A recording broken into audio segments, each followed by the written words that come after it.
ஆ hello மச்சான். நம்ம வந்து நிற்கிற இடம் பெரிய போரதீவு பட்டாபுரம். பட்டாபுரம்னு சொன்னால் தெரியும் தானே மச்சான். பட்டாபுரம்ண்டா நமக்கு முன்னாடி தெரியல, பெரிய போரதீவு காளி கோயிலண்டா தான் தெரியும். அதுக்கு பின்னாடி இருக்கிற ஊர் தான் மச்சான். முனைத்தீவுக்கும் பெரிய போரதீவுக்கும் இடையில் இருக்கிற பட்டாபுரம் நிலையம் எடுக்காங்க மச்சான். ஒரு குடும்பத்தில் வீடியோ உதவி போட்டு கிடச்சிருக்கு. இங்கே பாருங்க, எல்லா ஏற்பாடும் வந்திருக்கு. நான் சக்கையை மந்து கிடக்கா நான் நிலையம் எடுக்கிறாங்க. இன்றைக்கு நிலையம் எடுத்தது மச்சான். நாளைக்கு தான் கல் வைக்கலாம். நல்ல நாளாம் 7 to 9 மணி வரையுமா.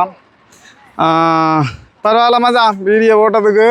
இப்போ அவங்களுக்கு வீடு இல்லைன்னு சொல்ல இந்த மாதிரி வீடு உண்டு, ஏற்பாடு உண்டு கிடச்சிருக்கு.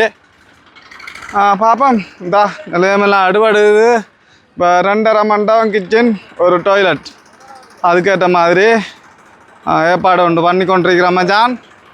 வாழ்த்துக்கள். இந்த ஆறு இந்த உதவி முன் வந்து செய்கிறாருண்டு கடைச்சா வீடு முடிச்சதுக்கு பிறகு சொல்லுவோம். என்ன மச்சான், முன்னுக்கு சொன்னால் எடுபடாதான். பரவாயில்ல. என்ன எவ்வளோத்த வரைக்கும் பிரியன்? எவ்வளோத்த வரைக்கும் பிரியன்? பறிக்கிற இடத்த பறிங்க மச்சான். நாரன்